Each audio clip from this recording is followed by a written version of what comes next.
Cyanide का capsule शीशे का होता है। शीशे के कैप्सूल को ये लोग जीप के ऊपर रखते थे।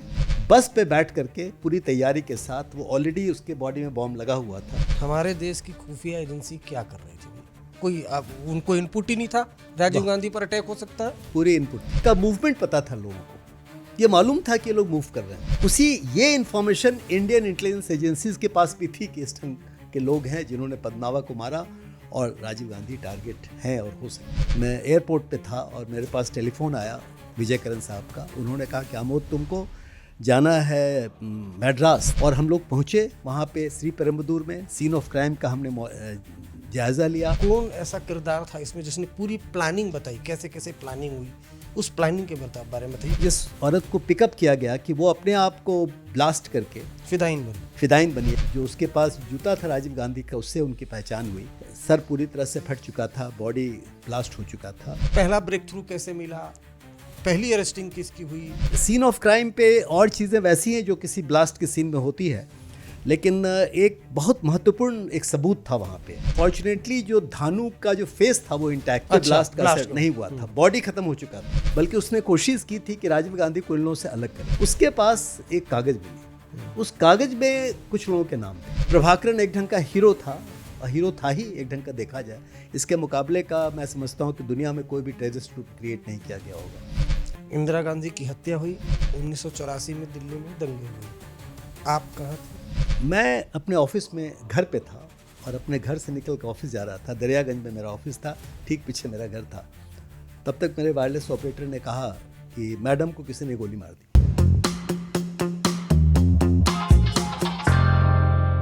नमस्कार, आज तक रेडियो के स्पेशल पॉडकास्ट में आपका स्वागत है और आप देख रहे हैं अपना पसंदीदा शो क्राइम ब्रांच। दोस्तों, इस शो में हम लोगों से मिलते हैं, बातें करते हैं, कहानियां सुनते हैं उनसे जिनका कभी न कभी किसी न किसी तरह से क्राइम से लेना देना रहा है। आज हमारे साथ एक बेहद खास मेहमान है, 1974 बैच के आईपीएस अधिकारी जिन्होंने कई हाई प्रोफाइल मामलों की जांच की, कई संवेदनशील जो केस है उनको जांचा परखा।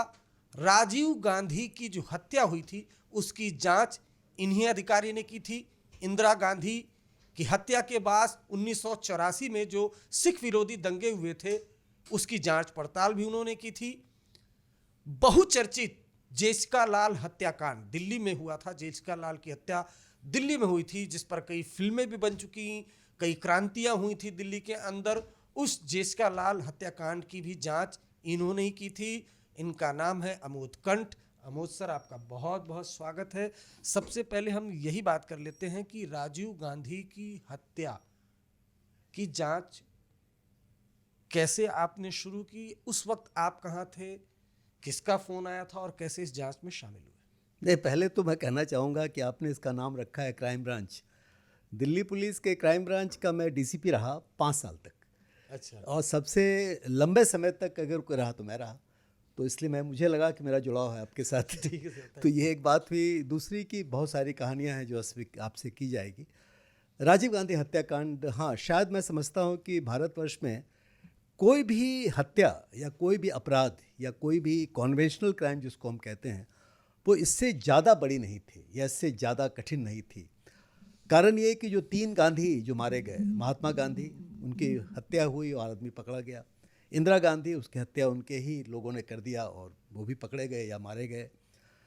लेकिन राजीव गांधी की हत्या एक ऐसी हत्याकांड थी जिसमें कि बहुत ही कॉम्प्लेक्स था और इसकी इन्वेस्टिगेशन एक बहुत ही महत्वपूर्ण इन्वेस्टिगेशन थी। सीबीआई ने बहुत सारे इन्वेस्टिगेशंस किए, मैं भी सीबीआई में था, लेकिन इसकी इन्वेस्टिगेशन खासम खास थी। और ये हर आदमी जानता है इस बात को कि भारतवर्ष की शायद सबसे ज़्यादा महत्वपूर्ण हत्याकांड की इन्वेस्टिगेशन यही थी। मैं सीबीआई में था उस ज़माने में। उसके पहले मैं, जैसा कहा आपको, कि 5 साल मैं क्राइम ब्रांच के डीसीपी था। दिल्ली में मैं डिप्टी कमिश्नर पुलिस रहा, central Delhi, west Delhi, south Delhi, हर जगह का। और फिर मैं सीबीआई में पहुंचा तो उस समय मेरे पुराने जो कमिश्नर पुलिस थे, राजा विजय करण, वो सीबीआई के डायरेक्टर थे। उन्होंने मुझे सीबीआई में ले लिया। उसके थोड़े दिन पहले मैं ओएसडी टू होम मिनिस्टर था। तो जब हत्या हुई, जैसे शाम रात में हत्या हुई, और तभी ये सुबह तक फैसला हो गया कि इस हत्या की जांच जो है वो सीबीआई करेगी। और सीबीआई में एक एसआईटी बनेगी, स्पेशल इन्वेस्टिगेशन टीम। मुझे याद है कि उसके अगले दिन ही, यानी 22 मई 1991 की बात है, मैं एयरपोर्ट पे था और मेरे पास टेलीफोन आया विजय करण साहब का। उन्होंने कहा कि आमोद तुमको जाना है मद्रास, तब चेन्नई नहीं था, मद्रास था, और जो हत्या तुम जानते होगे राजीव गांधी के, फैसला हुआ है कि तुम उसके डीआईजी इन्वेस्टिगेशन होगे, तुम इस जांच टीम को लीड करोगे एक ढंग से, क्योंकि उस समय तक जो हमारे सीनियर कार्तिकेयन को अपॉइंट नहीं किया गया था, जो आईजी थे, मैं डीआईजी था।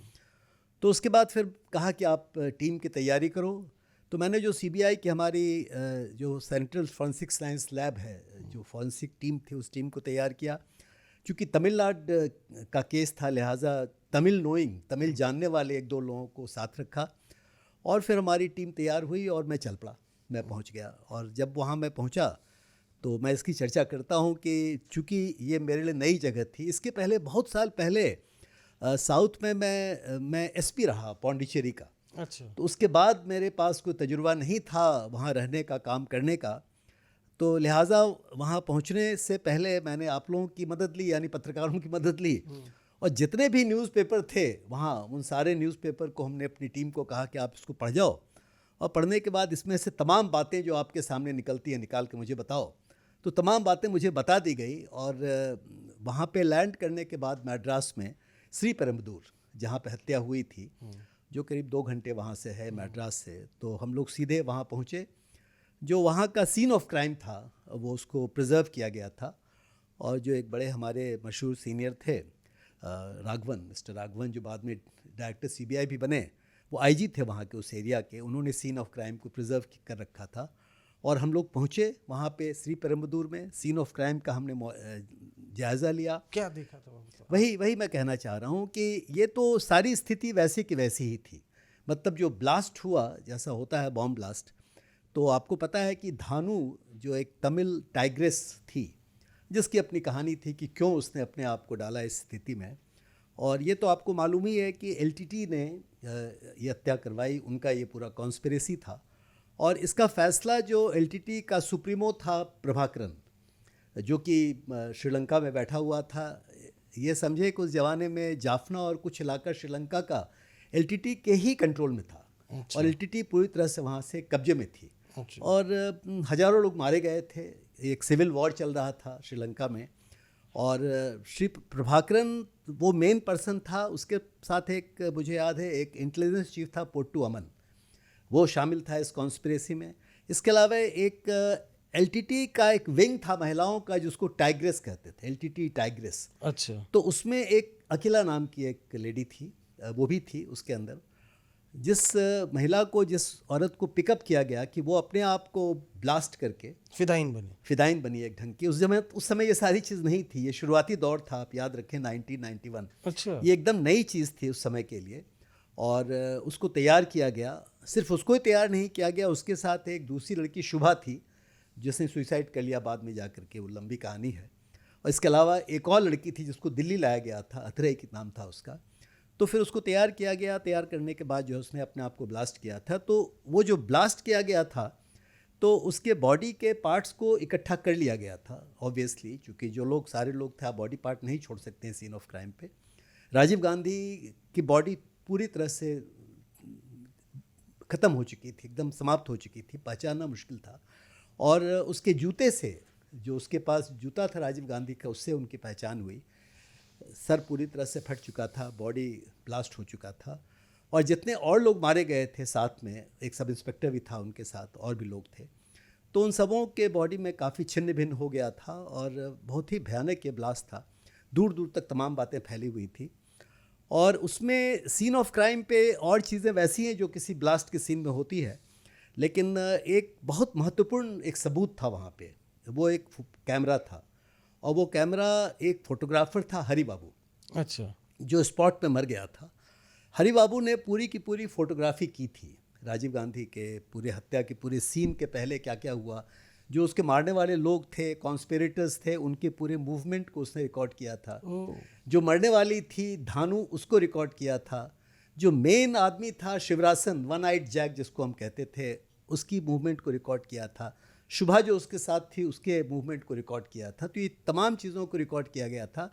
क्योंकि हरि बाबू को एलटीटी ने इंगेज किया था इन तमाम चीज़ों को करने के लिए। एलटीटी की एक खासियत थी जिसकी वजह से ये केस हम लोग शायद वर्कआउट कर सके। वो हर घटना जो होती है उसको वो रिकॉर्ड करते थे, वीडियो रिकॉर्डिंग करना और सारा रिकॉर्ड करना, डॉक्यूमेंट तैयार करना, ये उनकी आदत है, एक तरीका है। और ये तमाम चीज़ें प्रभाकरन तक पहुंचाई जाती थी और जाहिर है कि उनके लिए बहुत बड़ा ये एक काम था जिसको उन्होंने अंजाम दिया था। सारी बात रिकॉर्ड कर ली गई थी। तो हरि बाबू का जो फोटोग्राफर मर गया जो इस काम को कर रहा था, उसके बॉडी पे ये पड़ा रहा जो कैमरा था। और इसके पहले अगर आप कहें तो मैं थोड़ा बता दूं प्लीज़ बताइए हरि बाबू के बारे में। तो ऐसा हुआ कि हरि बाबू जो था वो एलटीटी श्रीलंकन नहीं था, वो तमिल सिंपैथाइजर था और इस पूरे ग्रुप के साथ वो पूरी तरह से घुला मिला था। लेकिन मेरी अपनी सोच है एक इन्वेस्टिगेटर के तौर पे कि हरि बाबू को ये नहीं पता था कि फोटोग्राफी क्यों कर रहा है, किनकी कर रहा है ये पता है, कैसे कैसे मूवमेंट हो रहा है मालूम है, लेकिन उसको ये नहीं पता था कि इस फोटोग्राफी का पूरा अंजाम क्या होने वाला है। क्योंकि अगर उसको ये पता होता कि अंजाम यह है कि राजीव गांधी को मारा जा रहा है स्पॉट पे, तो जाहिर है कि वो नज़दीक नहीं जाता, मैंने अपने को बचाता। वो थोड़ी कोई अपने को डिस्ट्रॉय करने का बॉम्बर था या फिदाई तो था नहीं वो। इसलिए हरि बाबू को इंगेज किया गया था और इंगेज करके लाया गया था कि आप फोटोग्राफी कीजिए। तो जब ये ब्लास्ट हो गया और जो हमारे आर के राघवन साहब जो खुद भी बड़े अच्छे इन्वेस्टिगेटर थे, अभी भी हैं, बड़े मशहूर पुलिस ऑफिसर हैं, तो आर के राघवन ने सीन ऑफ क्राइम के इस फोटोग्राफ को उठाया, कैमरा को उठाया, एक प्राइवेट फोटोग्राफर के यहाँ भेजा गया, कैमरे के फिल्म को काट करके नेगेटिव को अलग किया गया, एक्सपोज पोर्शन को अलग किया गया और उस पोर्शन को लेके डेवलप किया गया। और ये शक हुआ कि इस कैमरे में कुछ खास बात है, इससे क्लू मिल सकती है, एक ये था। और फिर उसके तुरंत बाद ऐसा हुआ कि फॉर्चुनेटली जो धानु का जो फेस था वो इंटैक्ट था, उस पर ब्लास्ट नहीं हुआ था, बॉडी खत्म हो चुका था क्योंकि बॉडी में ही बॉम्ब था उसके लगा हुआ, तो बॉडी पूरी तरह से खत्म हो चुका था लेकिन फेस इंटैक्ट था, एकदम इंटैक्ट था जैसे था वैसे ही। तो उस फोटोग्राफ को जब डेवलप किया गया और डेवलप करने के बाद जब कंपेयर किया गया तो देखा गया कि जिसका फोटोग्राफ हरि बाबू ने लिया था वो धानु थी, जो धानु मेन किलर जिसने अपने आप को ब्लास्ट करके राजीव गांधी को मार दिया। तो ये क्लू जो था, ये क्लू एक मिल गई कि ये औरत है जिसने अपने आप को ब्लास्ट किया और राजीव गांधी को मारा, ये था। लेकिन कहानी वहाँ से शुरू हुई एक ढंग से देखा जाए। और अगर आप ये समझना चाहें कि कैसे वर्कआउट किया, तो इसकी वर्किंग आउट की बात ये थी, इस घटना के कोई 5 महीने पहले एक EPRLF, एक दूसरी ऑर्गेनाइजेशन थी एलटीटी के समान, उसका जो चीफ था उसको मार दिया गया था, यानी उसको एक ढंग से ग्रेनेड फेंका गया था, उस पर फायरिंग की गई थी और बड़ा भयानक हत्या उसकी हुई थी मद्रास में। उसको प्रोटेक्शन दिया था गवर्नमेंट ऑफ इंडिया ने।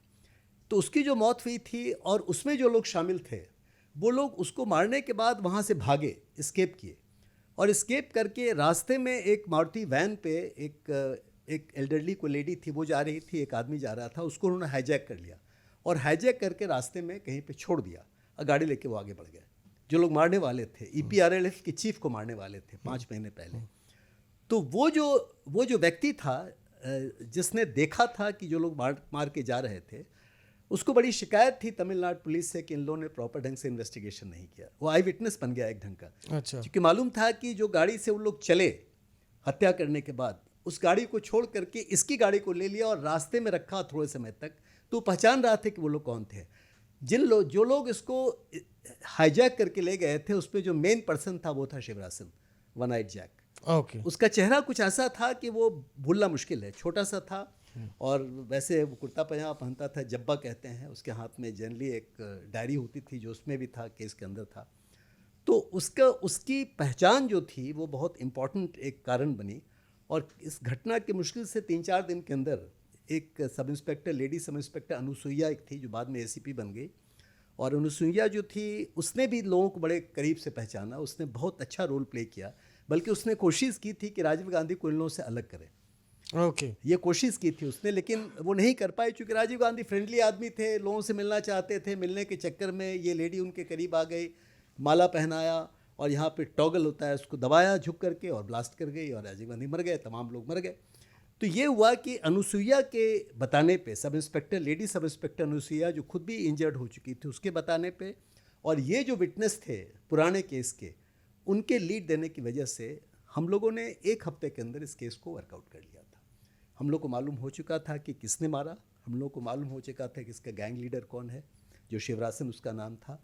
शिवरासन के अलावा उसके और भी नाम थे, जैसे कि रघुवरन उसका नाम था। और एलटीटी का नोन कार्डर था, वो श्रीलंका से आया था और उसका मूवमेंट था तमिलनाडु के अंदर, ये तमाम लोग जानते थे। तो ये बड़ी अजीब सी घटना थी, मैंने बहुत संक्षेप में आपको नहीं नहीं, बिल्कुल इसकी संक्षेप बहुत में लंबी नहीं। कहानी नहीं, हमारे दर्शक ये जानना चाहेंगे, आपकी टीम, सीबीआई की टीम वहाँ पहुँची, कैमरा मिला, कैसे इन्वेस्टिगेशन फिर आगे बढ़ा, पहला ब्रेक थ्रू कैसे मिला, पहली अरेस्टिंग किसकी हुई, और ये हमें आप बताइए। देखिए, ऐसा है कि जो मैंने कहा आपको कि पहला ब्रेक थ्रू जो हम लोग को मिला वो तो इसकी पहचान से, धानु की पहचान से, जो क्लियर था हरि बाबू के कैमरा से। हरि बाबू को ट्रेस करने में हम लोग को बहुत ज़्यादा समय नहीं लगा, क्योंकि एक फोटोग्राफर था जो इसका उसका एक ग्रुप था उस इलाके में, और एलटीटी सिंपैथाइजर का एक ग्रुप था पूरा का पूरा तमिलियंस के बीच में। तो उसने हरि बाबू को इंगेज किया था, तो उस तक हम पहुंच सके, लेकिन वो डायरेक्टली इन्वॉल्व नहीं था देखा जाए। उसके बाद फिर ये जो बताया आपको हम लोगों ने कि ये जो एक विटनेस था जो किसी छोटी सी कंपनी में काम करता था, उसके मार्फत हम लोग को पूरी अंदाज मिल गया। एक बार जब अंदाज मिला तो फिर ये लगा कि ये लोग तो मूव करते रहे, मतलब महीनों से ये लोग मूव कर रहे थे तमिलनाडु में। खास करके इनका एक जगह थी वहाँ पे मद्रास के अंदर। फिर उसके बाद ऐसा हुआ कि एक जहाँ से जाफना का रास्ता है, एक जो सी कोस्ट में एक लोकेशन है जहाँ से जाफना का नज़दीक का रास्ता है, तो ये सभी लोग तो इलीगल आते थे ना भारतवर्ष में, और ये लोग मोटर बोट से आ जाते थे, बोट से आ जाते थे। ये लोग भी एक बोट में आए थे सब, बल्कि 9 आदमी इस बोट में आए थे जिनमें किलर्स भी मौजूद थे, यानी कि शिवरासन था, शुभा थी और धानु थी। ये लोग साथ आए थे। इसके अलावा भी 6 आदमी और थे जो एक बोट में आए थे। तो जहाँ पे लोग लैंड कर रहे थे वही जगह है, वेदारण्यम उस जगह का नाम है। वेदारण्यम में लैंड करते थे और एक ढंग का गढ़ बना हुआ था, और वहाँ पे एक लोकल जो फिशरमैन थे उनमें एक बड़ा एक स्ट्रॉन्ग एक आदमी था, पर्सनैलिटी था, जिसका इसमें हाथ था।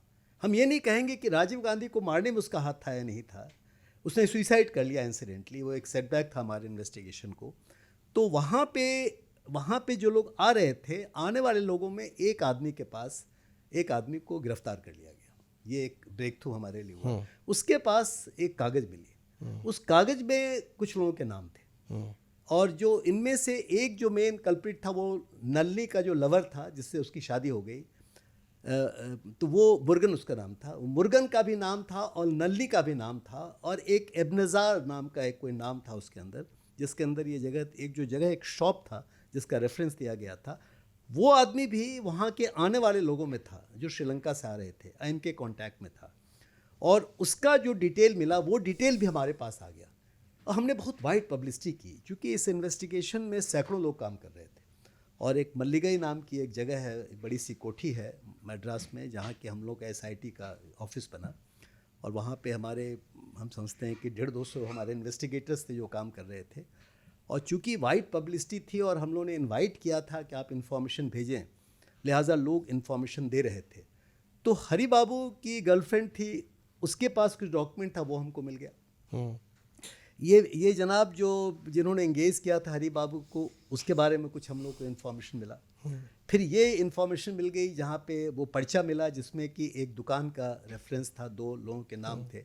ये क्लियर हो गया कि नल्ली नाम की एक लेडी, नल्ली, जो कि बहुत ही एक किसी प्राइवेट फर्म में काम करती थी, वो बड़ी स्मार्ट लेडी थी नल्ली, जिसको अंत तक आपको पता होगा कि डेथ सेंटेंस मिला, लाइफ सेंटेंस मिला, उसके बाद वो बच गई। अब सारे के सारे निकल गए इस केस से।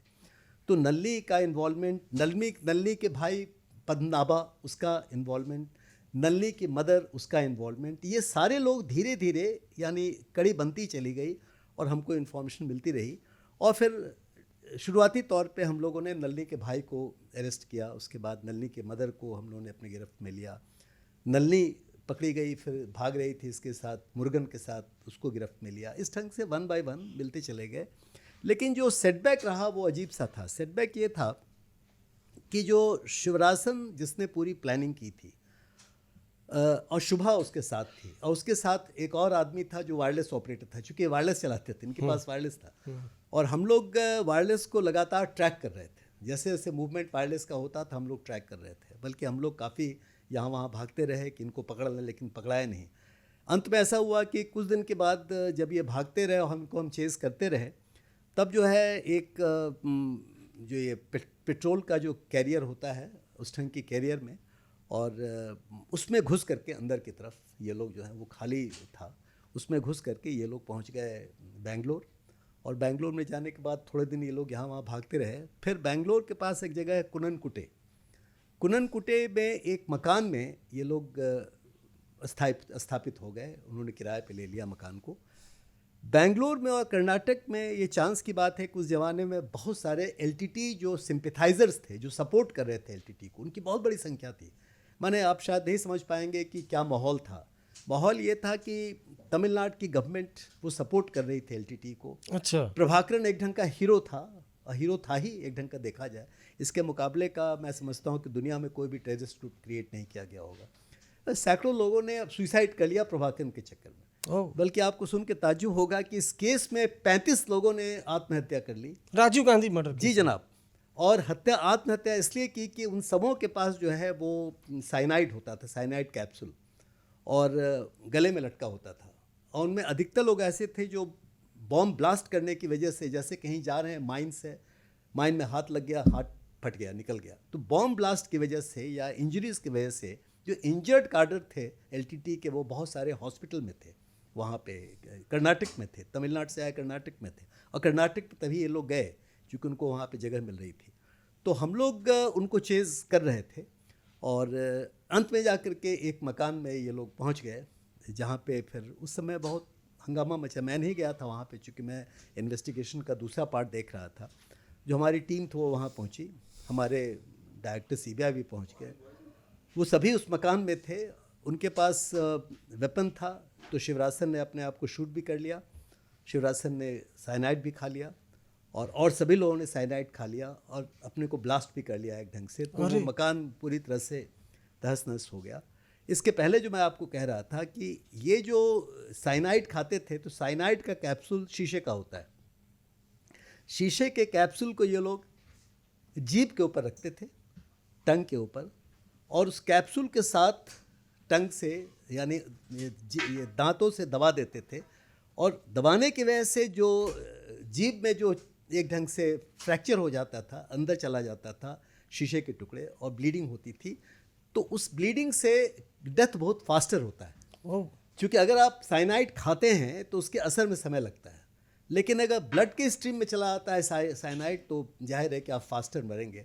तो ये जो मैं कह रहा था कि जब जब ये मौका मिला कि उनको ये शक हुआ कि ये लोग हमें पकड़ सकते हैं और हमको ये कहना पड़ सकता है कि हम किसको बचा रहे हैं, बचाने की कोशिश कर रहे हैं, और हम एलटीटी कार्डर के हैं, ये छुपाने के लिए आप अंदाज कीजिए कि इतने लोगों ने साइनाइड खा लिया। अब कोई आदमी प्रभाकरन के समान इतना बड़ा उसका कमांड कंट्रोल हो, इतना लोगों को ऑब्सेशन हो उसके लिए कि इतनी बड़ी संख्या में लोग सुइसाइड कर लें, उसको बचाने के लिए या उसकी इन्फॉर्मेशन नहीं देने की वजह से, ये अपने आप में अजीब कहानी है। तो एलटीटी के साथ जो हमारा इनकाउंटर हुआ इस पूरे केस में, वो बड़ा अजीब था। वैसे मैंने बहुत सारे केसेस किए हैं, इन्वेस्टिगेशन किया है, लेकिन जिस ढंग का ऑब्सेशन, जैसा कमिटमेंट, जैसा पैशन मैंने देखा इन लोगों के बीच में, औरों में नहीं था। तो ये जो आपने लोगों को अरेस्ट किया, तो ये फिर कैसे कहानी, कौन ऐसा किरदार था इसमें जिसने पूरी प्लानिंग बताई, कैसे कैसे प्लानिंग हुई, उस प्लानिंग के बारे में बताइए। कॉपी कीजिए, प्लानिंग के बारे में बताइए। ये लोग जो हैं, देखिए ऐसा है कि बैकग्राउंड ये था कि Indian peace keeping force IPKF, हाँ, IPKF को राजीव गांधी जब प्राइम मिनिस्टर थे, तो राजीव गांधी ने फैसला किया कि IPKF को भेजेंगे श्रीलंका। और जयवर्धने जो बहुत ही एक शातिर किस्म के प्रेसिडेंट थे वहाँ के श्रीलंका के, मैं समझता हूँ कि हमारे राजीव गांधी साहब उनको नहीं समझ सके कि जयवर्धने क्या चाहते हैं। जयवर्धने ने इनवाइट किया इंडिया को वहाँ पे कंट्रोल करने के लिए, क्योंकि मामला उनके हाथ से बाहर था, सिविल वॉर चल रहा था श्रीलंका में, श्रीलंका की बहुत बुरी हालत थी। तो उसको मानते हुए, एक्सेप्ट करते हुए राजीव गांधी ने इंडियन पीस कीपिंग फोर्स को वहाँ भेजा श्रीलंका में, और उस सिविल वॉर के हम पार्ट बन गए। यानी भारतवर्ष बुरी तरह फंस गई उस सिविल वॉर में, और हम उनको कंट्रोल नहीं कर पाए, सच्ची बात यही है।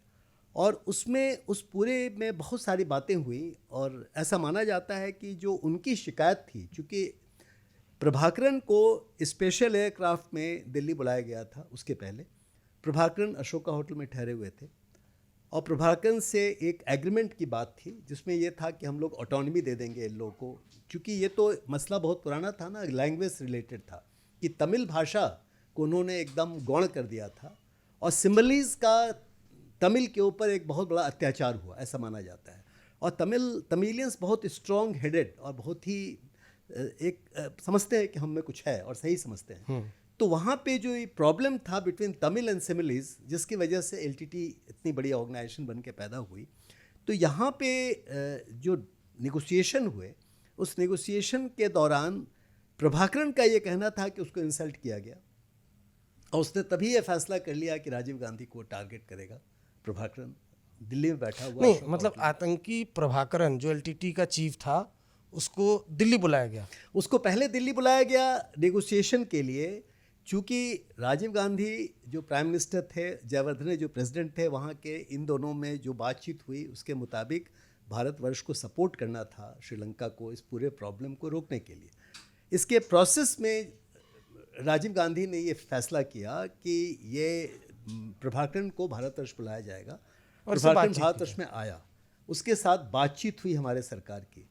बातचीत के अंदर उसने ये महसूस किया, जो उसने कहा कि जैसे उसको प्रिजनर बना दिया गया, ये उसकी शिकायत थी। मतलब आया तो था वो एक इम्पॉर्टेंट वीआईपी बन के और यहाँ आकर के उसको बातचीत करनी थी, लेकिन एक ढंग से वो फील किया या उसने ऐसा कहा, ये सारी बात हमारे रिकॉर्ड पे थी, कहा कि भाई ये तो मुझे इन लोगों ने मजबूर किया कि हम अपने पूरे, जैसे जेलेंस्की की कहानी आप देख रहे हैं, कुछ वही कहानी राजीव गांधी जयवर्धने की कहानी हुई, सॉरी इसकी प्रभाकरन की।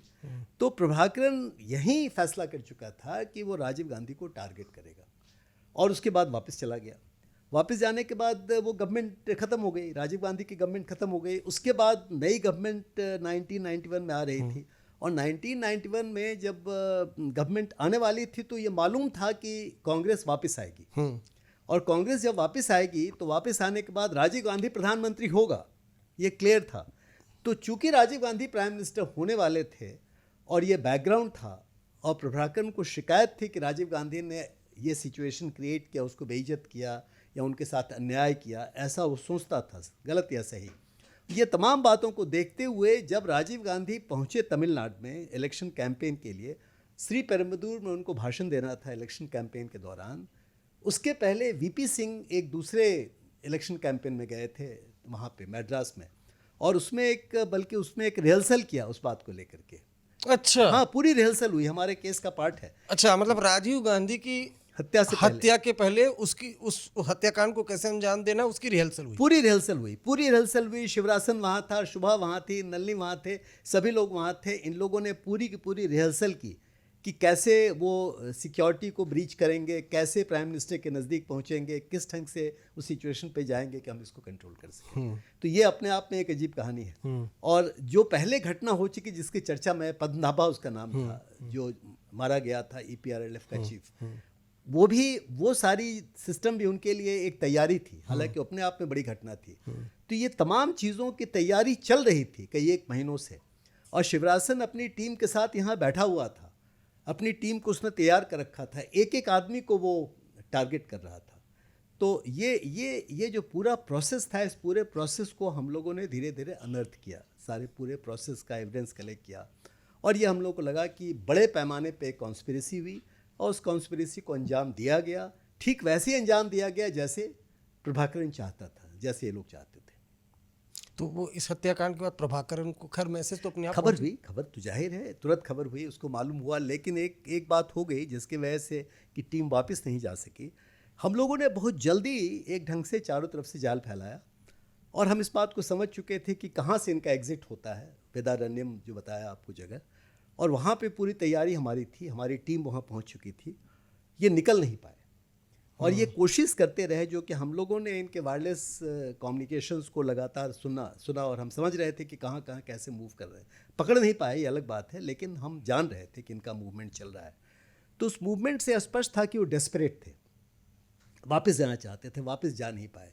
इस प्रोसेस में बचने के लिए ये पहुंच गए बेंगलोर के पास कुननकुटे में, और जो मैंने पहले बताया कि किस ढंग से वहाँ पे इनको घेरा गया, और घेरने के दौरान उन्होंने सुसाइड कर लिया, मर गए सारे के सारे। बस जो लोग बचे हुए लोग थे, जिनमें कि 3-4 लोग शिवरासन के साथ थे, वो मर गए। लेकिन हमारी इन्वेस्टिगेशन कंप्लीट हो चुकी थी। शिवरासन कहा था? शिवरासन वही कुननकुटे में, जो अच्छा। शिवरासन मेन पर्सन था। यानी इस पूरे के पूरे घटना चक्र का, ये पूरी की पूरी कॉन्स्पिरेसी का जो केंद्र बिंदु था वो शिवरासन था। और जो फिदाइन अटैक जो महिला थी, धानु धानु। तो धानु की कहानी ये, धानु का ये कहना था, जो हम लोगों को पता लगा, मतलब नलिनी को चूँकि हमने अरेस्ट किया और लोगों को अरेस्ट किया, पता लगा कि वो क्या बोलती थी, क्यों ऐसा किया।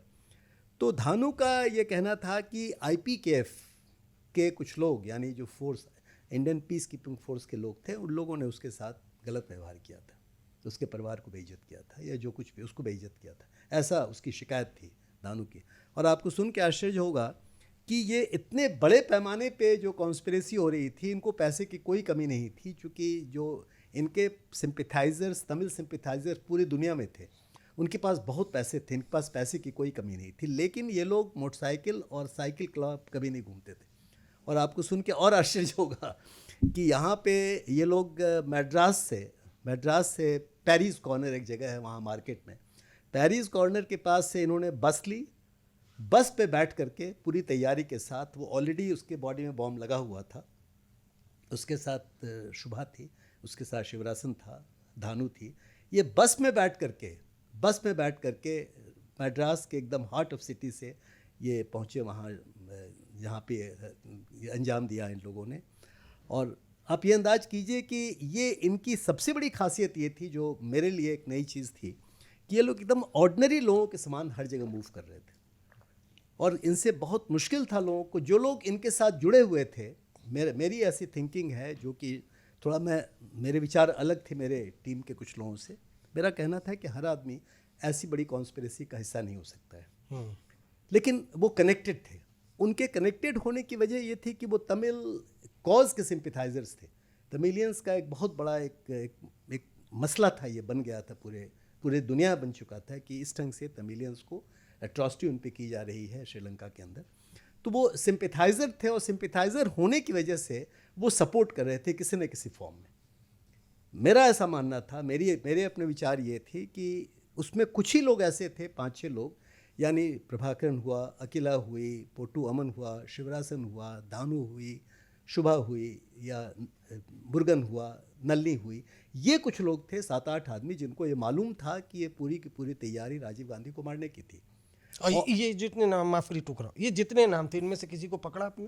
पकड़ा, नलिनी पकड़ी गई, नलिनी, और बाकी शुभा, मुरुगन पकड़ा गया, शुभा तो मर गई, शुभा मर गई, ये 2 तो पकड़े ही गए जो कोर कॉन्स्पिरेटर्स थे इसके। एक शांतन था, वो पकड़ा गया, 3-4 लोग पकड़े गए इनमें से। नलिनी से प्रियंका गांधी मिली, छोड़ दो, ये कर दो, खैर वो तो उनका अपना हो।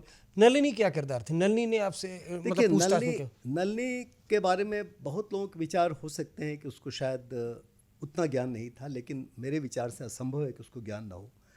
वो बहुत गहरी दोस्त थी धानु की। नलिनी, शुभा, धानु, ये 3 औरतें, ये इकट्ठी ही थी। श्रीलंकन थी? नहीं, नलिनी इंडियन थी, नलिनी तो तमिलियन थी, धानु श्रीलंकन थी, शुभा श्रीलंकन थी, शिवरासन श्रीलंकन था, मुरुगन श्रीलंकन था, ये लोग श्रीलंकन थे। लेकिन इनका एक ग्रुप सा बन गया था। इन लोगों ने 2-3 मकान लिए एक दूसरे के बाद, और जिन लोगों ने मकान लिया वो भी गिरफ्तार हुए, जहाँ जिन लोगों ने सपोर्ट किया वो सारे गिरफ्तार हुए। तो इनमें जो नलिनी है, उसकी पूरी तैयारी में उसकी शमूलियत थी, वो सारी बात जानती थी। और ये भी एक कारण था कि नलिनी नज़दीक नहीं थी। जिस समय की ब्लास्ट हुआ, धानु मर गई, लेकिन नलिनी तो दूर थी ना, नलिनी वहाँ नहीं थी, शिवरासन दूर था, वो वहाँ नहीं थे। हरि बाबू मर गया चूँकि उसको पता नहीं था। इन लोगों को मालूम था कि क्या होने वाला है, वो लोग इसको प्लान करके आए थे। और इसकी जो हम लोगों को इन्फॉर्मेशन मिलती रही सारी की सारी, उससे स्पष्ट था कि धानु बहुत कमिटेड थी। नलिनी को ये पता था, और लोगों को मालूम था इस ग्रुप के अंदर कि राजीव गांधी को मारना है। क्यों मारना है ये भी पता था, कैसे मारना है ये भी पता था। पूरी तैयारी में उनका साथ था, मैं ऐसा मानता हूँ। वो जो धानु थी, वो जो पूरा बॉम्ब अपने बॉडी में फिट करके लाई, तो कहाँ फिट किया था? क्या श्रीलंका से या कहाँ उसको, और किस तरह का वो विस्फोटक था? नहीं, ऐसा है कि वो बहुत ही जिस ढंग जिस ढंग का विस्फोटक पहले हम लोगों ने पद्मावा के केस में देखा था, उसी ढंग की विस्फोटक थी। छोटी छोटी गोलियां थी, जो छर्रे होते हैं उस किस्म का था, और इसके अलावा बहुत ही एक्सप्लोसिव, पावरफुल एक्सप्लोसिव, RDX था, बहुत पावरफुल एक्सप्लोसिव था। और इसको जो उसको तैयार किया गया, यानी जो कपड़े उसके लिए अलग से स्पेशल बनाए गए, हम जानते हैं कपड़े कहाँ बने, उसकी तैयारी जो पूरी की पूरी थी, एक डेनिम जो होता है, डेनिम ही होता है, डेनिम के साथ फिक्स करके ये बॉम्ब लगाया गया था। और उसमें 2 स्विच थे, टॉगल जिसको हम कहते हैं, वो स्विच था जिसको मैंने आपको बताया कि जब वो झुकी, जैसे पाँव छूने के लिए झुकी हो, गार्लैंड किया। गार्लैंड कहाँ से खरीदा गया, कब खरीदा गया, हम लोग को पता था। कपड़े कहाँ सिलाए, वो हम लोग को मालूम हुआ। कपड़े कहाँ पहनाए गए, बॉम्ब से कैसे उसको लैस किया गया, किन लोगों ने किया, वो हम लोग को पता था। तो ये तमाम बातों में नलिनी की शमूलियत थी। इसलिए ये कहना कि नलिनी इनोसेंट थी या उसको नहीं मालूम था, वो गलत था। शिवराज सिंह के बारे में तो कोई डाउट है ही नहीं कि उसने सारा प्लान किया। धानु तो मर ही गई, शुभा उसके साथ थी, उसके बारे में भी कोई डाउट नहीं कि सारी बात उसको मालूम थी, क्योंकि उसकी शागिर्द थे शुरू से, यानी श्रीलंका से चले तब से लेके यहाँ तक, जब तक मर नहीं गई वो शागिर्द थे। एक और लड़की थी जिसको मैंने खुद अरेस्ट किया दिल्ली में, यहाँ पे, वो वहाँ से दिल्ली लाई गई थी, अथिरे उसका नाम था, यंग LTT टाइग्रेस थी। वो एक बड़े बूढ़े आदमी के साथ आई जो उसका ग्रैंडफादर बन के आया था। वो भी ट्रेन से आ रहे थे। हम लोगों ने दिल्ली में नई दिल्ली स्टेशन के बाद एक जाके उसको अरेस्ट किया यहाँ पे। उसकी तैयारी ये थी कि अगर ये संभव ना हो, उनकी हर चीज़ की तैयारी थी, अगर धानु ने कर दिया तो ठीक है, वरना शुभा करेगी। अच्छा। अगर धानु शुभा नहीं कर पाती है और ये नहीं हो पाता है वहाँ पे, मद्रास में नहीं हो पाता है, तो अथिरे दिल्ली में तैयार है और दिल्ली में इनका बेस बना और दिल्ली में मारेंगे। तो ये सारी की सारी चीज़, और मारेंगे राजीव गांधी को एकदम कहीं उसमें कोई डाउट की बात ही नहीं थी। और इतना इनके साथ डॉक्यूमेंटेशन था, इतनी सारी बात थी जो कि हम लोग बहुत गहराई से उसमें गए कि इसका मोटिव क्या था, इसकी प्लानिंग क्या थी, किस ढंग के एक्सप्लोसिव का इस्तेमाल किया गया। ये तमाम बातें जो हैं हम लोग निकाल पाए इस केस में। इन्वेस्टिगेशन बहुत गहरी इन्वेस्टिगेशन थी और बहुत इंटरेस्टिंग था, ऐसा मैं कहूँगा। राजीव गांधी की हत्या, अब उसकी जांच करना, कोई प्रेशर वगैरह था कि किस तरह से आप लोग तनाव में भी रहते थे उस वक्त, या सारे ऑफिसर? बहुत ज़्यादा जाहिर है कि सिक्योरिटी, मुझे कॉफ़ी की आदत हो गई वहाँ पे मद्रास में जो क्रिकेट स्टेडियम है उसके ठीक पीछे स्टेट गेस्ट हाउस है। तो स्टेट गेस्ट हाउस के बहुत सारे कमरे हमारे लिए लिए गए, हम लोग इकट्ठे रहते थे। बल्कि हमारे साथ एक बहुत ही मशहूर एक आर्मी ऑफिसर था, मेजर मानिक सब्रवाल, जो बाद में मेजर जनरल हो गए। वो एक्सप्लोसिव एक्सपर्ट थे, हमारे साथ डिप्यूटेड थे। हमारे साथ एक बहुत ही मशहूर प्रोसिक्यूटर थे, SK सक्सेना, जो लगातार हमारे साथ थे। तो हमारी पूरी की पूरी टीम वहीं थी और वहीं से हम लोग 1 साल करीब मैं रह गया मद्रास में इसके चक्कर में। और हम लोग फिर श्रीलंका में गया, मैं मलेशिया गया, बहुत जगह मुझे भी जाना पड़ा और लोग भी गए, क्योंकि जो एक्सप्लोसिव था, जो इंटरनेशनल कॉन्स्पिरेसी थी, एक ढंग की कॉन्स्पिरेसी ना कहेंगे, यानी इंटरनेशनल सपोर्ट था LTT का, वो भी हम लोगों ने जानने की कोशिश की, कुछ हद तक जाना भी हम लोगों ने। लेकिन हम अगर इसके लास्ट पॉइंट पे चले आए कि हमने चार्जशीट फाइल कर दिया, हमने चार्जशीट फाइल किया तो 26 लोगों का नाम आया उसमें। और ये 26 लोग वो तमाम लोग थे जो कि कॉन्स्पिरेसी में शामिल हों, जिन्होंने सपोर्ट किया। किसी ने कपड़े लाए, किसी ने हार लाया, किसी ने कुछ और सामान लाया। जैसे एक सरवणन करके था, उसके अंदर अरिबू उसका नाम था घर का। तो अरिबू ने सिर्फ बैटरी लाई थी, बैटरी, जिस बैटरी का इस्तेमाल हुआ था इस एक्सप्लोसिव डिवाइस में, उसको भी लाइफ सेंटेंस मिल गया था, डेथ सेंटेंस मिला था अरिबू को। हालांकि मैं ऐसा सोचता हूँ कि अरिबू को उस हद तक नॉलेज नहीं था कि इसका इस्तेमाल क्या होने जा रहा है, लेकिन चूंकि ये कॉन्स्पिरेसी का पार्ट था, उसको मिला। तो जो 26 लोगों को हम लोगों ने प्रोसिक्यूट किया, जो इसके स्पेशल जज थे जो अपॉइंट किए गए मद्रास में, उन्होंने 26 के 26 को डेथ सेंटेंस दे दिया। 26 लोगों जी को जनाब, मौत की सजा। 26 के 26 को राजीव गांधी केस में इनिशियली डेथ सेंटेंस दे दिया गया, जो मेरे हिसाब से बहुत बेतुकी बात थी, मेरे हिसाब से, मेरी थॉट है ये। क्योंकि वो लोग सभी कॉन्स्पिरेसी में नहीं थे, वो लोग सभी मारने में मौजूद नहीं थे। उसके बाद इस केस पे काफ़ी बात आगे बढ़ी और चूंकि वो एसआईटी का इसका सॉरी टाडा कोर्ट था, तो टाडा कोर्ट के बाद जो है और सीनियर था, उसके बाद फिर इसकी अपील हुई, अपील होनी ही थी। जो फाइनल जजमेंट हुआ, फाइनल जजमेंट में सिर्फ कम लोगों को, जो बचे हुए लोग थे उनमें से सिर्फ 4 लोगों को ही कहा गया कि भाई ये लोग इसमें मेन शामिल थे। उसके बाद समय बहुत गुजरता चला गया और इन लोगों ने गवर्नर के पास स्टेट गवर्नमेंट से कहा कि उनको माफ़ किया जाए या रेमिशन दी जाए। ये वो बात प्रेसिडेंट ऑफ इंडिया तक पहुँची, वहाँ भी इसमें कोई फ़ैसला नहीं हुआ। आपको मालूम है कि डेथ सेंटेंस में एक पूरी प्रोसेस फॉलो करनी पड़ती है। डेथ सेंटेंस अगर किसी केस में होता है तो गवर्नर को भी अधिकार होता है, माफ़ करने का अधिकार होता है, सज़ा कम करने का अपराध होता है, कन्वर्ट कर दें अगर लाइफ सेंटेंस में, वो उनके पास एक पावर्स होते हैं। ये तमाम प्रोसेस चलता रहा, बहुत लंबे समय तक चलता रहा और सुप्रीम कोर्ट ने इसी केस में फ़ैसला किया कि अगर इनऑर्डिनेट डिले होता है, ये तमाम डिले के वो कारण नहीं है और इतने समय तक अगर आप सज़ा को अंजाम नहीं दे सकते हैं, डेथ सेंटेंस आपने किया, आपने एग्जीक्यूट नहीं किया, तो छोड़ दिया अंत में जाकर के। इन्होंने लाइफ सेंटेंस की तो पूरी पीरियड पूरी कर ही ली थी करीब करीब, तो इस ढंग से अंत में जाके डेथ सेंटेंस किसी को नहीं मिला।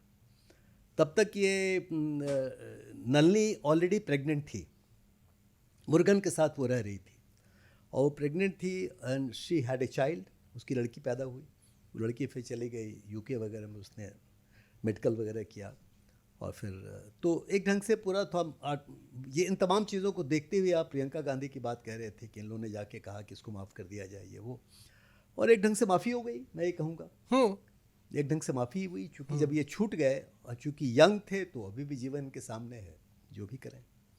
श्रीलंका गए, कभी प्रभाकरन को चेस करने की कोशिश की, उसको कभी उसकी बातचीत कभी इंटरसेप्ट की, उसकी मूवमेंट कभी इंटरसेप्ट की हो सीबीआई ने श्रीलंका में जाके, किस तरह से इन्वेस्ट? देखिए, प्रभाकरन और पूरी की पूरी जो उनकी एलटीटी की फ़ौज थी, बहुत बड़ी फ़ौज थी, ये सभी लोग जाफना और उस इलाके में थे जो इलाका करीब करीब सरकार के बाहर थी। वहाँ पे लोग जा नहीं पाते थे। हालांकि हमारी टीम बहुत जगह गई और जाके देखने की कोशिश की, और जैसा आपको पता है कि तब तक वो कब्जे में रहा जब तक कि प्रभाकरन के साथ सारे लोगों को ख़त्म नहीं कर दिया गया। आपको मालूम है, सिविल वॉर को अंजाम दिया गया, प्रभाकरन को मार दिया गया, सभी लोगों को मार दिया गया और वो एरिया श्रीलंकन गवर्नमेंट के कंट्रोल में आ गई। तो फिजिकली मिलने की बात, लेकिन इस घटना के आगे पीछे ज़्यादा आगे लोग नहीं मिल पाए। कई एक जर्नलिस्ट थे जो प्रभाकरन से मिले थे और उन लोगों को मैंने एग्जामिन किया। वो जर्नलिस्ट थे, कई एक 2-3 जो थे बड़े अच्छे जर्नलिस्ट थे, वो लोग प्रभाकरन से मिले थे और उससे बातचीत की थी और बहुत सारी बातें उसकी वजह से भी सामने आ रही थी कि क्या मोटिव था, कैसे ये तमाम बातें बढ़ रही थी भारतवर्ष के खिलाफ, राजीव गांधी के खिलाफ क्या शिकायत थी इनको। ये तमाम बातें, चूँकि इतने लोगों को हमने एग्जामिन किया, सैकड़ों लोगों को हमने एग्जामिन किया, विटनेस भी बहुत सारे इसमें क्या थे। किरदार था प्रभाकरन? प्रभाकरन, देखिए, प्रभाकरन का ये था कि कोई इतने बड़े पैमाने पे कोई टेररिस्ट लीडर नहीं बन सकता है जबकि उसको बहुत स्ट्रॉन्ग सपोर्ट ना। आईएसआई का ना, ऐसा ही नहीं, श्रीलंका के अंदर और तमिलियंस जो पूरे दुनिया में थे, जिनको ये लगता था कि उनके साथ बहुत बड़ा अन्याय हुआ है तमिलियंस के साथ श्रीलंका में, और घटनाएं होती रहती थी बहुत बार। हालांकि देखिए, ऐसा अजीब विडंबना है कि राजीव गांधी जब श्रीलंका गए तो आपको मालूम है कि एक सिमली सोल्जर ने उस पर अटैक कर दिया राजीव गांधी के ऊपर। अच्छा। हाँ, एक राजीव गांधी श्रीलंका गए और Rajiv Gandhi guard of honour ले रहे थे और गार्ड ऑफ ऑनर लेने के समय, और ये बात हुई आप मतलब मेन कैपिटल सिटी में की बात थी, गार्ड ऑफ ऑनर जब ले रहे थे, मूव कर रहे थे, तब तक एक सिमली सोल्जर जिसके हाथ में राइफल था, उसने उठ करके हिट किया राजीव गांधी को, मारने की कोशिश की। राजीव गांधी ये था कि फिजिकली बहुत फिट अलर्ट आदमी थे, राजीव गांधी ने डक करके अपने को बचा लिया, चोट नहीं लगी, थोड़ा हल्का सा लगा उनको चोट। तो ये नहीं कि सिमलीज भी उनके खिलाफ नहीं थे। मैंने अगर देखा जाए तो ये पूरी की पूरी जो एक मतलब एक हम कहेंगे कि पॉलिसी जो हमारी थी, भारतवर्ष की जो पॉलिसी बनी, उस पॉलिसी में कुछ था, देयर वाज समथिंग रॉन्ग, कि ये स्थिति हुई कि हम किसी को विन ओवर नहीं कर सके। सिमलीज जो वहाँ की आबादी के कोई 75-80% आबादी सिमलीज की है और करीब 25% मान लीजिए कि तमिलियन कुछ और लोग हैं, तो उनको भी कहाँ विन ओवर कर सके। मैंने हम लोगों की जो पॉलिसी थी वो पॉलिसी में कहीं ना कहीं प्रॉब्लम था। चलिए अब उसकी बात कर लेते हैं। मेन चीज़ अब आपने मुझे भी बता दी, बहुत अच्छा किया आपने, कि राजीव गांधी पर पहले श्रीलंका में अटैक करने की कोशिश की गई थी। राजीव गांधी प्रधानमंत्री भी थे, इलेक्शन आ रहा था, हमारे देश की खुफिया एजेंसी क्या कर रही थी भाई? कोई इनपुट ही नहीं था राजीव गांधी पर अटैक हो सकता है। पूरी इनपुट थी, पूरी खबर थी। ये आपने जो सवाल किया इसका जवाब मैं क्या कहूँ आपको। जवाब ये है कि हम समझते हैं, मेरा समझना है कि ये बहुत बड़ा फेलियर था इंटेलिजेंस का। जो हमारी वहाँ की टीम थे, एक से एक सीनियर लोग जो मौजूद थे, जिनको हम लोगों ने एग्जामिन भी किया, जो चलते रहे, काम करते रहे, बहुत सीनियर लोग थे। ये एकदम क्लियर था कि राजीव गांधी टारगेट है। और उन लोगों ने जिस ढंग से इस इंटेलिजेंस इनपुट के माध्यम से पद्मावा केस के बाद खास तौर पे कंट्रोल करना चाहिए था एलटीटी को, नहीं किया गया। मेरा ये मानना है कि हमारी इंटेलिजेंस एजेंसीज जो हैं वो पॉलिटिकली अलाइंड हो गई शायद, और हम लोग एक्ट नहीं कर सके।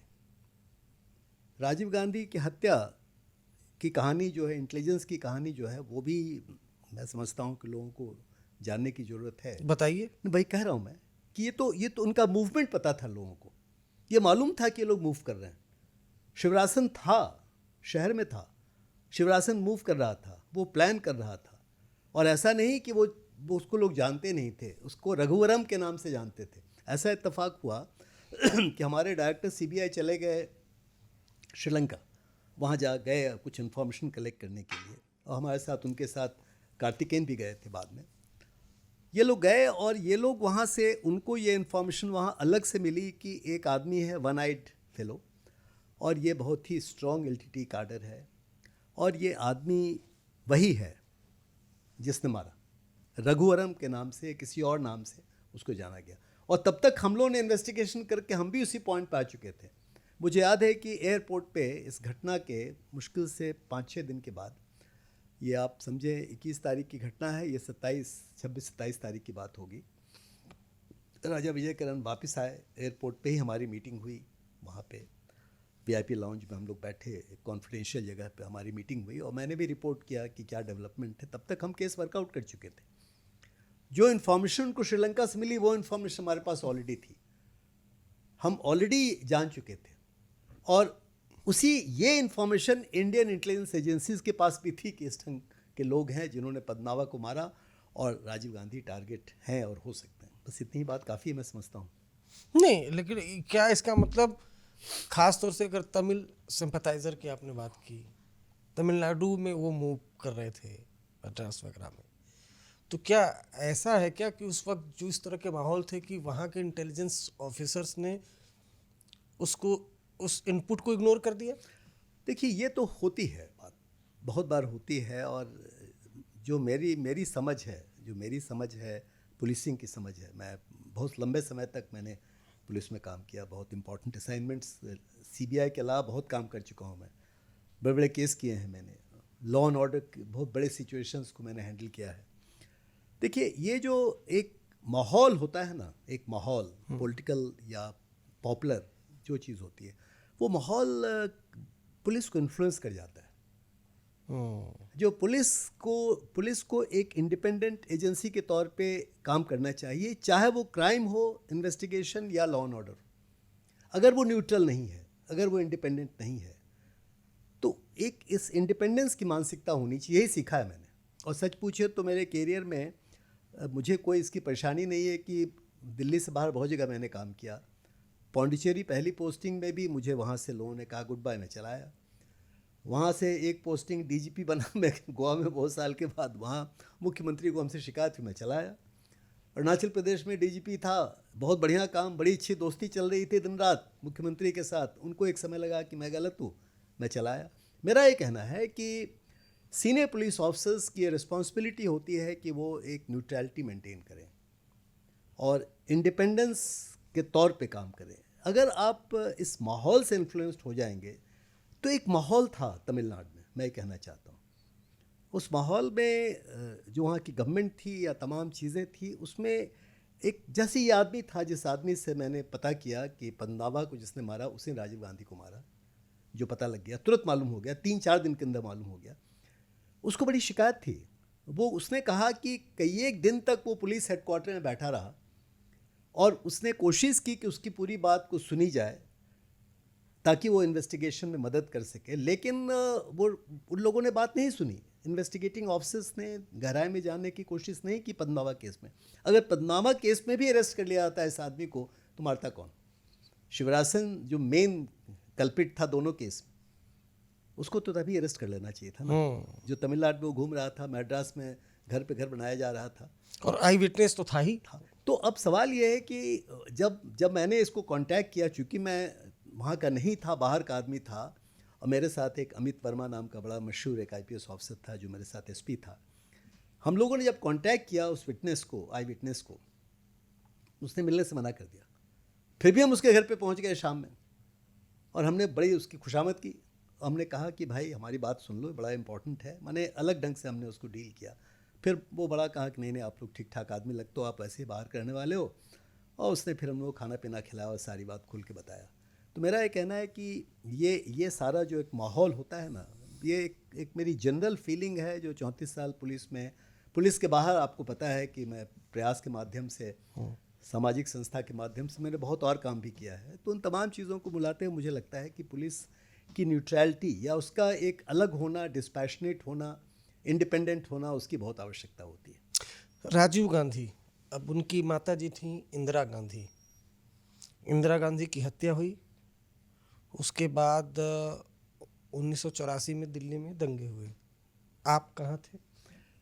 मैं सेंट्रल दिल्ली का डिप्टी कमिश्नर पुलिस था और ये भी बड़ी लंबी कहानी है।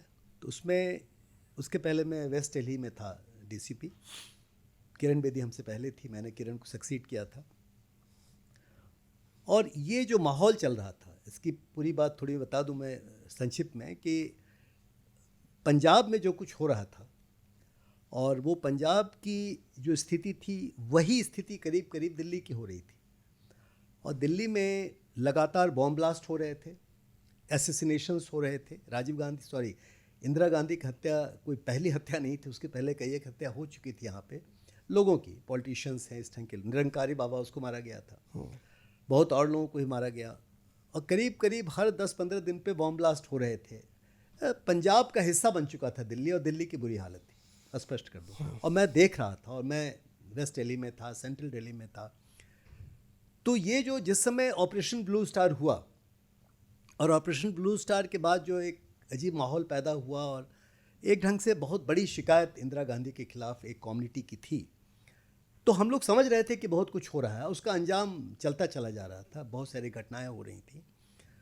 तो मैं अपने ऑफिस में घर पे था और अपने घर से निकल कर ऑफिस जा रहा था। दरियागंज में मेरा ऑफिस था, ठीक पीछे मेरा घर था।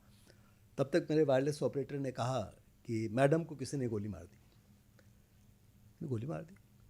मुझे लगा कि ये घटना अंदर की है। ये मेरा एक सिक्स सेंस ने मुझे कहा। हमने कहा किसी पुलिस या किसी कोई कनेक्टेड लोगों ने मारा, क्या किया? मुझे भी आज तक आश्चर्य कि मैंने ऐसा क्यों कहा। और जाहिर है कि ऑलमोस्ट वही बात थी।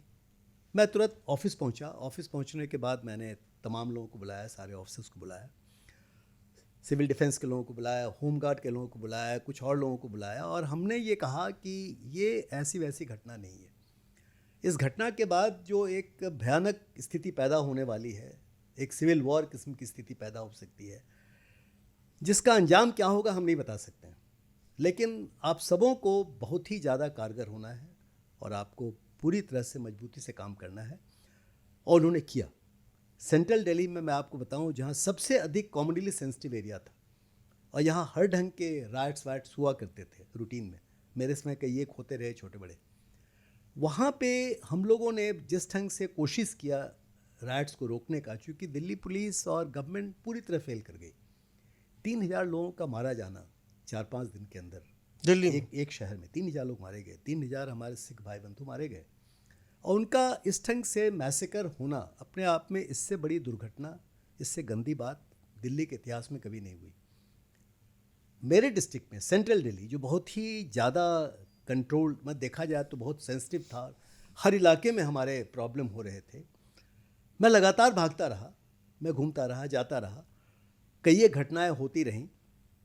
उसमें एक घटना हुई जिसकी चर्चा, मेरी किताब एक है खाकी इन डस्ट स्टॉर्म, उसको अगर आप पढ़ेंगे किताब को तो उसमें बहुत गहराई से सारी बात लिखी हुई है। एक एक चीज़, ये 10 साल की पूरी कहानी जिसकी चर्चा मैं कर रहा हूँ उस किताब में बहुत गहराई से है।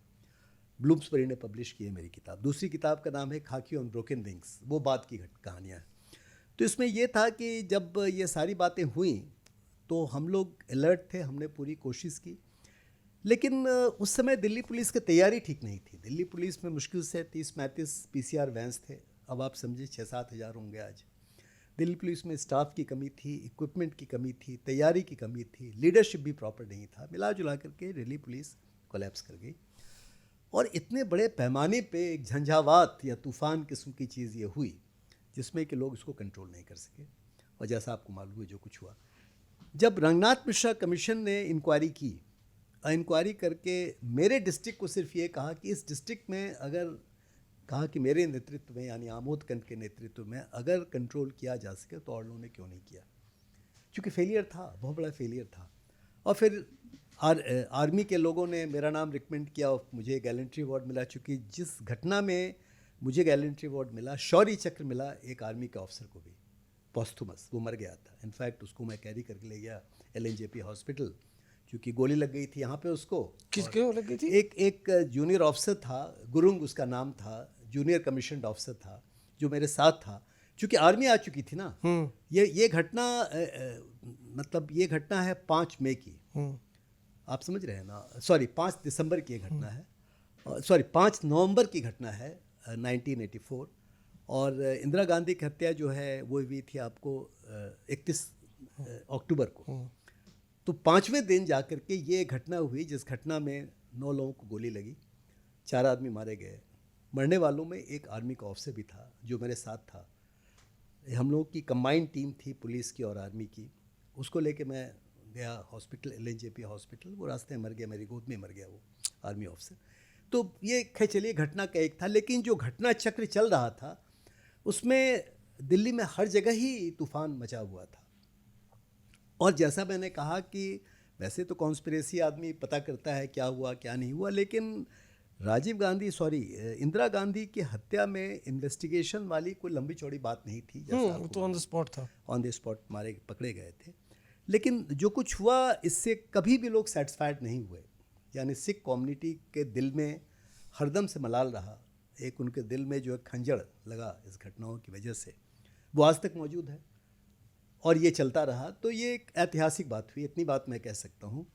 और मेरे कुछ इनकाउंटर्स थे या बहुत सारी घटनाएं, जैसे ललित माकन मारा गया चूँकि वो कांग्रेस के लीडर थे, अर्जुन दास मारे गए चूँकि वो भी एक इंदिरा गांधी के परिवार से जुड़े हुए थे और कांग्रेस के लीडर थे छोटे मोटे। जनरल AS वैद्या जिनके लीडरशिप में ऑपरेशन ब्लू स्टार हुआ था वो मारे गए।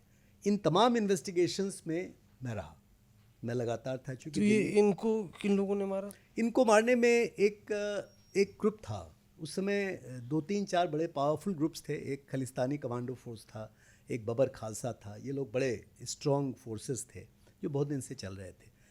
84 राइट्स जब ऑपरेशन ब्लू स्टार हुआ तो उसके रिटेलिएशन में ये सारे ग्रुप इकट्ठे हो गए और इकट्ठे होकर के इन लोगों ने एक दिल्ली की सबसे बड़ी, बल्कि भारतवर्ष में इससे बड़ा बॉम्ब ब्लास्ट, उसको ट्रांजिस्टर बॉम्ब ब्लास्ट केस कहते हैं, 1985 में 10/11 मई को हुआ।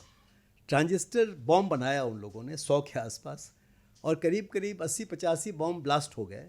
85 आदमी मारे गए, 150 आदमी मारे गए।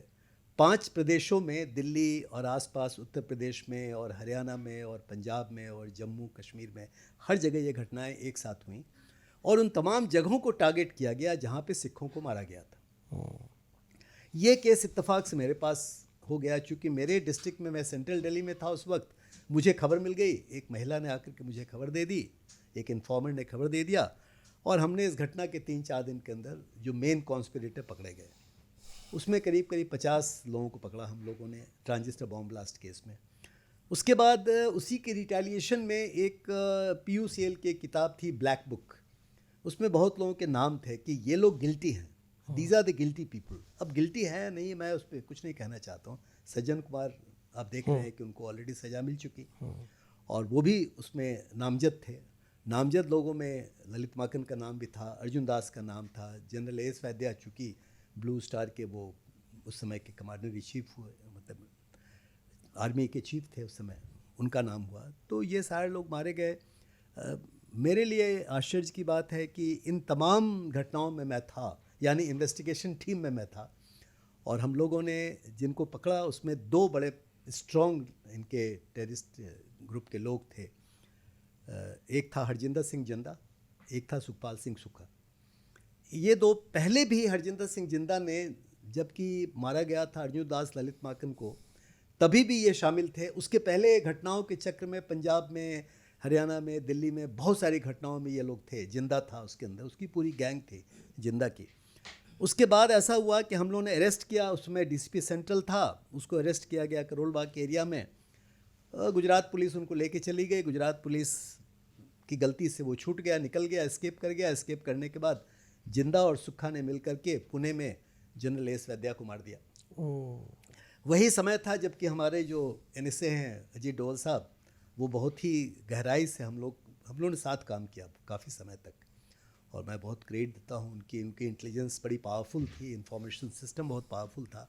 इकट्ठे मिल करके हम लोगों ने इस केस को किया। जितने भी हमारे पंजाब पुलिस के लोग थे, SS विर्क और इजहार आलम, हमारे CBI के थे, हमारे सेन साहब, मिस्टर सेन थे, कुछ महाराष्ट्र के, कुछ गुजरात के, बहुत सारे लोगों का एक टीम था। हम लोगों ने मिल करके इनको गिरफ्तार किया, और जनरल वैद्या के केस में डेथ सेंटेंस मिला, और सुक्खा और जिंदा दोनों को एग्जीक्यूट कर दिया गया। वो इस केस में शामिल थे दोनों। क्यों, कहानी कुछ ज़्यादा हो गई क्या? अमोदकन जी, आप जो बता रहे हैं और जो हमारे दर्शक सुन रहे हैं, ये सारी वो क्राइम इंसिडेंट हैं जिसने पूरे देश को झकझोर करके रख दिया। मैं उस वक्त बहुत छोटा था। राजीव गांधी की हत्या हो जाना, किसी को मतलब देश में भरोसा ही नहीं हुआ। सही बात। और जिस तरह से हुई, राजीव गांधी मतलब देश का सबसे मजबूत परिवार, एक प्रधानमंत्री चूंकि दूसरे प्रधानमंत्री। अब उस राजीव गांधी हत्याकांड की इन्वेस्टिगेशन कैसे हुई, उसकी जांच कैसे हुई, उस जांच को करने वाले अधिकारी बता रहे हैं, तो ये हमारे दर्शकों के लिए बहुत बड़ी बात है। उसके अलावा आपने जेसिका लाल हत्याकांड की भी जांच की, दिल्ली में BMW hit and run case, और BMW hit and run case में तो वो जॉनी LLB करके फिल्म भी आ गई है। सही बात। तो ऐसी बहुत से हाई प्रोफाइल मामलों की जांच अमोदकंठ ने की है।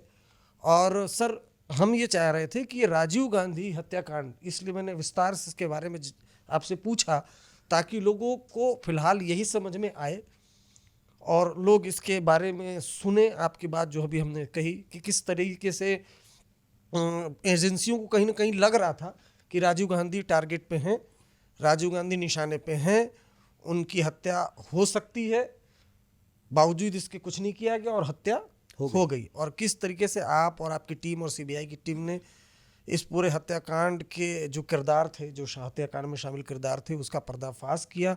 ये काफ़ी मेहनत का काम हो, तो उस वक्त तो प्रेशर भी बहुत ज़्यादा हुआ होगा। खुद भी प्रेशर लेता है आदमी जब इन्वेस्टिगेशन किट में जाता है, कि भाई चैलेंज के तौर पर लेता है। तो सर, फिलहाल मैं चाहता हूं कि हम राजीव गांधी और इंदिरा गांधी तक इसको सीमित रखें। मैं एक बार यही एडवांस में बता दे रहा हूं, क्योंकि इसके व्यूज़ काफ़ी ज़्यादा आने वाले, लोग सुनेंगे, पसंद भी करेंगे। हम आपको दोबारा बुलाएंगे और दोबारा जेसिका लाल हत्याकांड, जिस पर कई फिल्में बन गई, जो सिस्टम है वो सिस्टम एक तरीके से कहें सिस्टम के खिलाफ दिल्ली में लोग उठ खड़े भी हुए थे, कई कहानियां उसमें निकल के आई। उसके बाद उपहार सिनेमा कांड दिल्ली का, चार्ल्स शोभराज केस, हवाला केस है, हर्षद मेहता केस, तो ये सारे केस अमोदकंठ साहब ने इसका पर्दाफाश किया। तो हम ये कोशिश करेंगे कि हम अपने अगले एपिसोड में दोबारा आपको बुलाएं, और आप कमिट कर दीजिए कि दोबारा जब हम कभी भविष्य में बुलाएं तो आप जरूर आएंगे। आपकी वजह से। ठीक है, शुक्रिया सर, आप यहाँ पर आए। आपको ये शो कैसा लगा, कमेंट जरूर करिएगा। शुक्रिया।